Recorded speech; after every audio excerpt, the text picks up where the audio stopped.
Today, I'm excited to bring you another great conversation with a leader. Over the past few years, I've been reminded countless times that collecting experiences and building connections can lead to places you never thought possible. And Jeannie Barsam is an excellent example to showcase this interesting belief. With 3 decades of experience in the dynamic world of fashion and retail, Jeannie's had the privilege of traveling the world, contributing to global brands, and providing mentorship to numerous individuals. During her time as an executive at Zales, she encountered a really unique challenge. Jeannie had access to overflow inventory and was seeking a nonprofit organization to accept it. Yet, surprisingly, she struggled to find a suitable recipient. This puzzling roadblock sparked a turning point in her journey. Out of this challenge, the idea of gifting brands emerged, becoming a defining turning point in Jeannie's life's work. Gifting Brands was conceived out of profound commitment to the well being of women and children and the principles of giving back. It introduced a visionary concept of inventory philanthropy.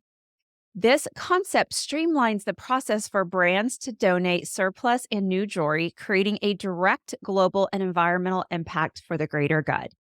As the founder and CEO of Gifting Brands, Jeannie knows her journey is still unfolding. And in just a little over 2 years, she has touched the lives of numerous women, children, and families, both near and far. Hi, Jeannie, and welcome to the show. I'm so excited to be here, and it's so great to see you again, Jen. It's been too long since we've seen each other. I know it has. And the reason I thought about you for a guest on Let's Fix Leadership is because you and I have had conversations before about how early in our career, all the things that we were doing, we had no idea that it would lead to some of the things we're able to do today.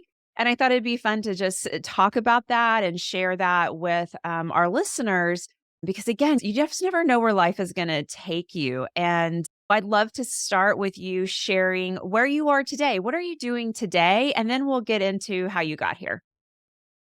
Great. So I actually left the retail industry after being in the industry for 30 years and had worked my way up to the corporate ladder. And I wanted to make a difference in the world. And I didn't know how, but I knew retail and I knew that there was a problem out there with inventory, excess inventory being thrown in landfills and especially in the luxury world. So I came up with this idea to start a nonprofit e-commerce company where we sell items on our website that are donated by big brands. And so I started Gifting Brands and I love it. I'm also a mom and a grandmother.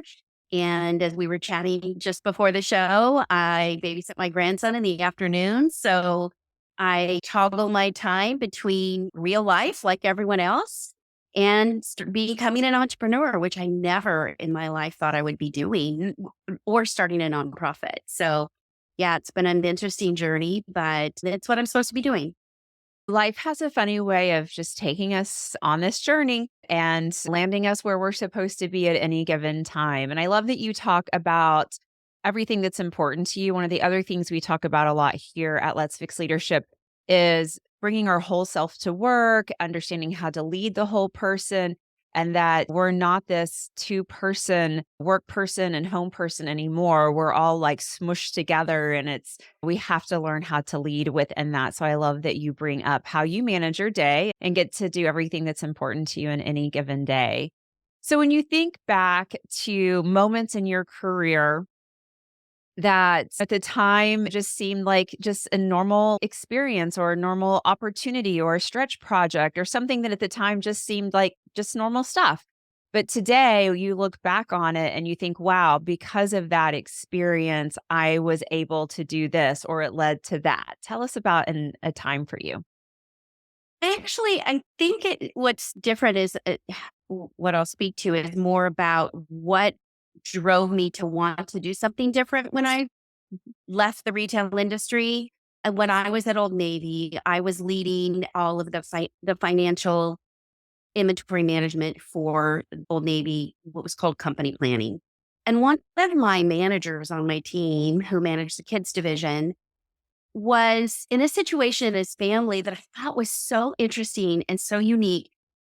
Unfortunately, his parents had passed away and left them with him and his siblings a large amount of money. And they said, and before you die, you have to donate all of this money to different charities. And so what intrigued me was he would be talking about these different charities and different galas and events that he was going to, because he was trying to, first of all, make sure that he was spending the money wisely for charities that were really making a difference.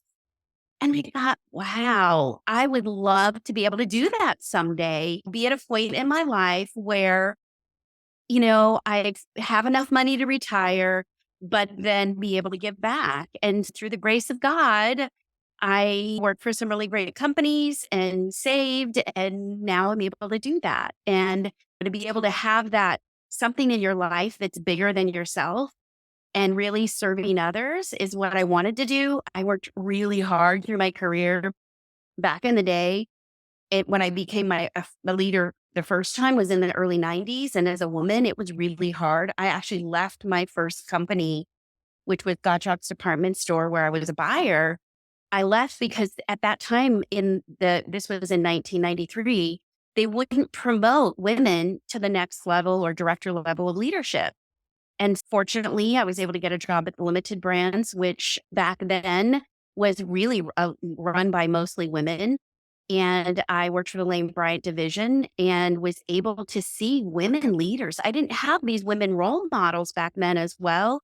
The president of the company was a woman. Most of the executive leadership were women. And so that gave me the opportunity to say, hey, I never thought I could be a leader. I just thought it's going to be a buyer for the rest of my life, because all the women that I had worked with, many of them had been at Gottschalk's department store for 20, 30 years, were only ever buyers. And so it gave me the opportunity to see that I could be a leader and have women to model that after.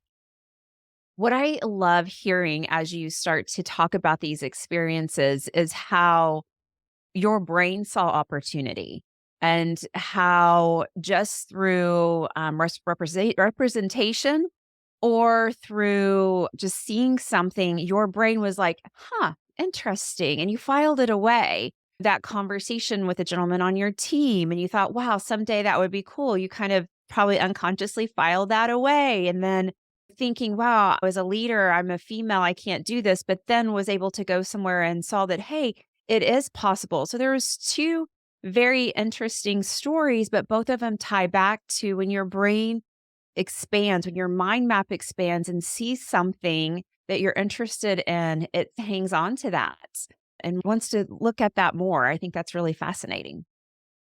I love that. Yeah. And you don't think about it at the time. You just file it away and things happen. And I do believe a lot of times things do happen for a reason.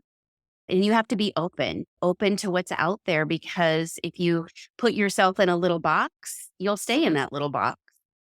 Absolutely. And having conversations with people, getting to know people, getting curious, all the things that you are, that I know you are after knowing you for the last few years, I know allows you to come up with new ideas and be creative in your business today. So tell us about relationships and how your relationships over time, again, you might have met someone randomly, but then today, what does that relationship look like? And how have relationships impacted your career and your ability to start this nonprofit? Relationships are everything. It's so important to not only find people that you aspire to be and have mentors that can help you. Back when I was rising up through the ranks, I didn't have a lot of women role models. And had I had that, now I mentor so many people at all different levels, because I love being able to share my mistakes, my learnings, help talk them through things that they might be struggling with.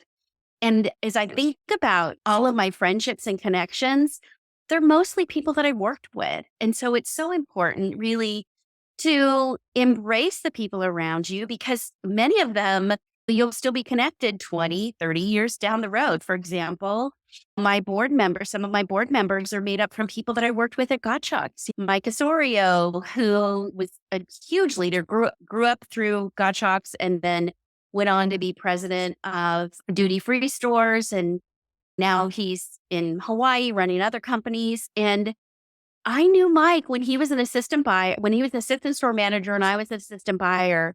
But we both have grown up in the industry. We both have stayed connected. I used him a lot as I was thinking through what Gifting Brands was going to be. And not only Mike, but others as well. John Long was on my board, who's now head of Corn Ferry Recruiting. John and I worked together 10 years ago when I was a senior vice president at Talbot's and he was at KSA Consulting. Just having those friendships that can bring a different perspective.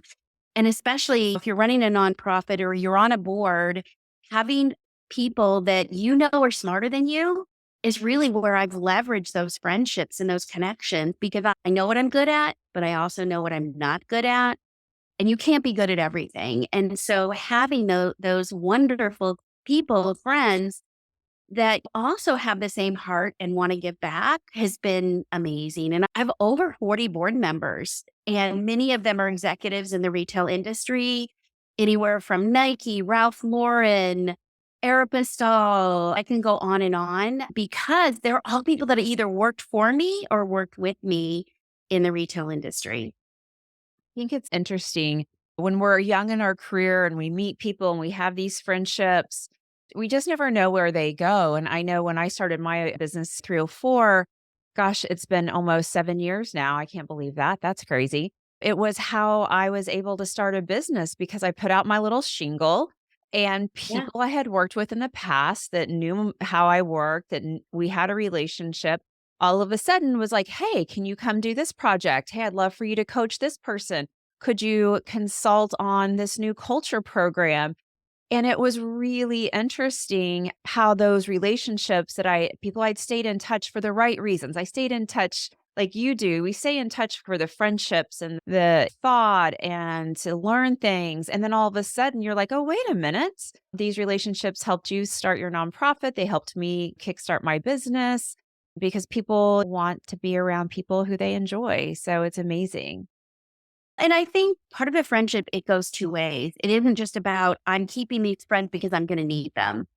It's how can I help you? A big part of just my day in the life is not just about the nonprofit, but I have so many people that call me and say, hey, I'm thinking about leaving my current job. I want a CMO or head of marketing role.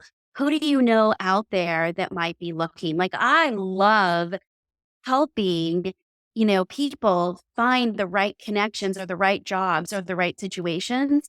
And it's a two-way street. If I can help you in any way, my friends know that. I will go to the ends of the earth to help you. And once in a while, if I need help with our nonprofit and know that you're the right fit or the right person to ask, they want me to ask. They also ask, how can I help you? And so it's important that it isn't just one way, that it may be something as small as I need a recommendation for a great restaurant. I'm taking a client somewhere. It doesn't matter what that is. It's just being open to truly be a friend. And that's what a friend does. Yeah, I agree. One of my good friends in her auto signature, for as long as I've known her, it always says, give more than you receive. And her and I met because she was a recruiter for one company trying to recruit me to her company. I work somewhere else. She never was able to recruit me to that company. I stayed where I was. But through that, we became friends. And she's one of my best friends today. And it's because she always wanted to give more than she received back from her network, her relationships, her friendships. And I'm so grateful for that because today she's a very good friend. And who would have ever thought of you take a cold call from a recruiter and then 20 years later, they're one of your best friends? I think when you think about it, I always remember, I go back to the story of my dad. My dad was amazing. There was 6 kids in the family, and he was a policeman and then detective and didn't make a ton of money, but he loved giving gifts. For him, he was so much more excited about giving a gift. So I have 3 sisters, and we're all very close in age. And at Christmas time, he loved to give jewelry, and he would show like each of us 3 things and say, what do you think your sister might like, to try to figure out what we would like. And then he couldn't wait. Like, he couldn't wait for your birthday or Christmas to give it to you. He was so excited to give a gift. And that's what I love. The joy of giving is so fulfilling versus receiving. And so that's why I called our organization Gifting Brands, because not only is it a gift for, let's say, if you're buying something for yourself, it's a gift to make you happy. Or like our charity auction that's coming up is all about giving gifts for the holidays. But the story behind those gifts is all of the profits go back to help women and children get ahead with the charities that we're donating the money to. So that's what fuels me, is that true gift of giving. It just brings me joy. Again, another experience as a child that you think, oh, my dad loves giving gifts. That's really awesome. And I love that. And then now it's part of the name of your company and an idea. So again, all those experiences we collect start to drive our future. And it'd be so cool if you had a crystal ball and understood this is going to lead to that. Maybe it wouldn't be as fun because then we wouldn't Um, go around the I, windy roads and figure life out. But yeah. it's so fun to think about that. And you mentioned that your charity helps women and children. Why is that important to you? Being a woman, and as a woman and a mom, I have such a heart for children and making sure that they are getting the help and services that they need. When I left the retail industry, I wasn't really sure what I wanted to do, but I knew that I wanted to do something to make a difference. And so I started volunteering at different charities. And one of the ones that I volunteered at was Dress for Success, which is an amazing organization that helps women that can't afford a suit for an interview or doesn't know how to interview. And so giving them those skills to feel confident. And when you see these women come out in a suit, shoes, jewelry, and the fact that's a transformation, that they feel really good. Plus, they're armed with the skills of interviewing for the job. That was one charity that volunteered for. And the other one was the Family Place here in Dallas, which is the largest domestic violence shelters in Texas. And although, thank the Lord, I didn't have that situation with domestic violence, I had family members who did. The work that they're doing is amazing. And I ended up on their long range planning team and realized how hard it is to raise money. And it's such a great cause. And putting those pieces together, like you said, those threads.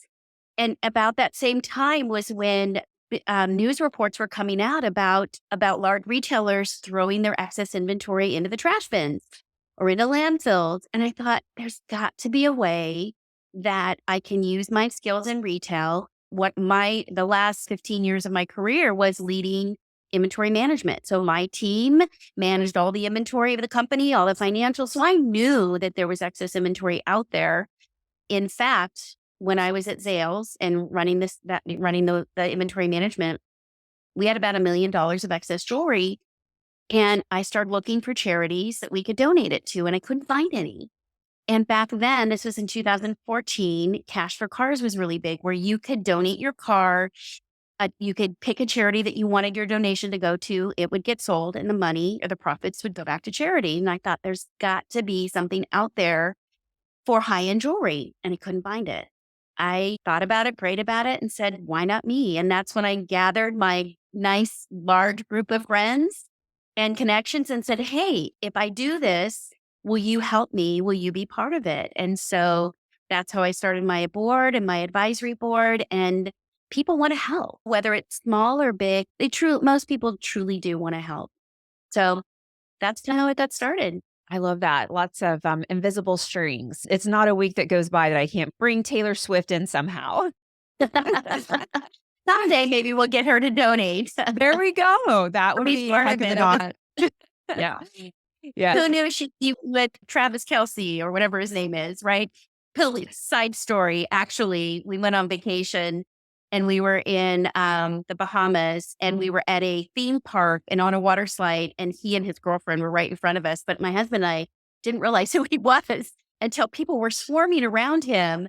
and found out that's who it was, but he was very nice. Oh, good. I'm glad he was kind. We're all hoping that he's kind to our girl Taylor.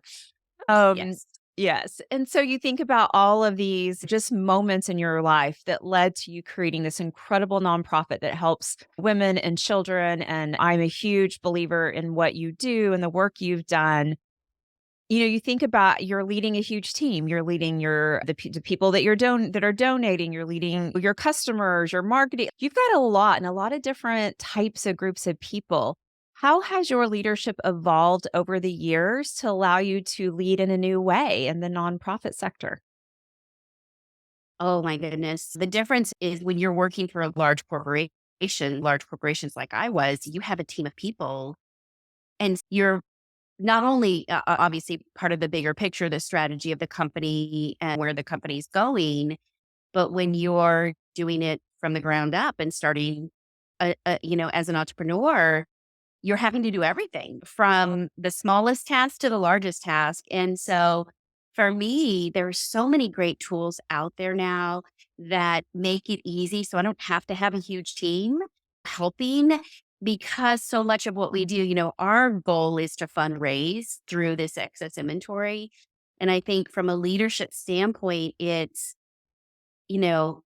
I don't just rely on myself, I rely on my board members to help as well. But the difference is, I guess I'd say the hardest thing for me is in my role before, I was always the one that would tell a vendor, "No, I don't wanna buy your product. No, that's not right for our store." And now I'm on the other side where I'm asking for donations of products. And so it's really humbled me in a whole different way as a leader and really understanding that it may not be right for every brand, but the right people will definitely want to donate. And I guess it's just being a servant, being a leader, a servant leader, which is I think different than I think everyone should be that. It's something I wish I would have understood earlier in my career because when you're climbing through the ranks, you model yourself after the leaders in your organization. And I would say sometimes that's a danger. I won't give the example of the one of the organizations, but early on in my career, some of the women that I modeled after weren't very nice and didn't treat their teams very well and men as well. And so you don't have to be like them. There are so many ways. In fact, to follow your podcast. You've got great leadership skills. So that type of leadership direction wasn't out there. It really wasn't until I became a leader at Old Navy, where they then had courses and classes and training for leaders, but a lot of organizations still don't do that. So I would say be careful, think about where you're working because you want to work for an organization that has training and development so that you can become a leader if you're not one. But also as a leader, you need to work for organizations that give you the training as a leader and really that self introspection about how do my team, what does my team think about me? What can I do better? How can I think about situations and what you could have done differently? It's always you're always growing as a leader. You don't just stop. You're learning from your team, you're learning from other leaders, and take advantage of all the information that's out there now that wasn't available for me when I was growing up through the ranks. Yeah, there's so much great content out there for someone to be able to decide who they want to be every day when they wake up. And for a lot of generations, leadership was passed down. This is how I was told to do it. So this is how I'm going to do it. Even though the world doesn't work this way, I'm still going to try to lead as if it was 20 years ago. And that causes so much friction, which is why the podcast is called Let's Fix Leadership, because we're always not really fixing it, but evolving it. Let's evolve leadership doesn't have the same ring to it. It's one of those things we'll never figure out. We're always going to be growing. You know why? Because the generations coming in through the ranks are different than we were.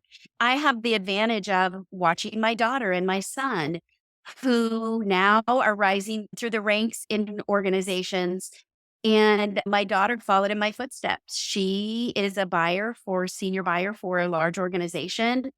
And she leads her team very differently than I led my team, but better. I call her my husband and I say that our kids are the better versions of ourselves because you know what? We can teach them the mistakes that we learned, but they're very different. They grew up in a whole different generation than we did. And technology, they're so much more technically savvy than we are. And so it's really, you have to understand who you're leading to be able to lead correctly. And it may not be how you think you should lead. So it's really important to understand that. Yeah, absolutely. I think that is fantastic advice. Before we finish up, one of the things I'm really excited about is your upcoming holiday fundraiser. So, if you want to share a little bit about that and how people can get involved in the auction. Yes, I'm really excited. So I think I've never seen an auction like this before where it's open to anyone. And it's benefiting about 10 different charities, all women and children between sex trafficking, building schools in third world countries, clean water, and they're all well-known charities and a couple local ones here in Dallas, like the Family Place, Together We Thrive, and so on. But it truly does make a difference. So we've worked with different brands to donate inventory, jewelry, accessories, gift cards. We also are going to have some amazing vacation packages. And it's all with the purpose of these are things that you can either gift to yourself or you can give away as Christmas presents. So it's truly going to be a holiday extravaganza. We'll have many gifts. And the way we're doing this is a lot of the gifts you there's more than one winner. So, for example, we're doing Baccarat, which is a luxury jewelry brand who donated amazing jewelry to us. They are a company they're over 100 years old that handcraft crystal. They do chandeliers, they do perfumes, they do jewelry made in France. But we're doing a package with them that you can purchase, there'll be 5 winners. You can bid and you can be one of 5 winners for each of those items. So we're really excited. We've got companies like Ann Taylor Loft, Talbot's, Signet Corporation, which owns Rocksbox, who donated a lot of jewelry.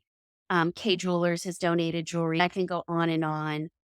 So we're really excited about it, but it's a gift that keeps on giving. It's paying it forward and it's fun. And what's great about it is if you're giving it as a gift, the story behind that gift, you get to choose the charity that you want your donation to go to. For example, if Charity Water is an organization that you really care about, when you give that gift to someone, you can say, this money that we paid for this is going to Charity Water to help bring clean water to cities and countries that don't have clean water.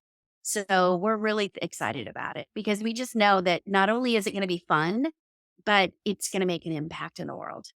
Absolutely. I appreciate all of your work. For those interested in the auction, it starts on November 15th, and it 15th. runs through the 19th. Yes. So it's just for Black Friday so that you can think about where you're spending your money as you're planning those Black Friday gifts and deals. Our deals most likely will be even better than that because our starting bids are significantly lower than the value of the items. And it's at giftingbrands.com. So if you go to www.giftingbrands.com, we'll have a section. Not only can you buy straight from our website, you don't have to wait to the auction, but we're going to have some amazing packages that aren't on our regular website. And you can find that at giftingbrands.com. I am excited to do my holiday shopping there, as I hope everyone else is. We will put the website and the show notes so that everyone can access giftingbrands.com. And Jeannie, thank you so much for your time. I appreciate it. Thank you for sharing all your collective experiences and telling the story about how you pulled all them together and created this incredible organization that gives back to women and children. I appreciate all of your work and your friendship. And thank you for being on the show. Thank you so much. This was actually one of the best interviews. You did a great job, and I love what you're doing and highly recommend if you want to be a leader to listen to Jen's content. Thank you so much. I hope everyone has a fantastic week, and we will talk more next week on the newest episode of Let's Fix Leadership.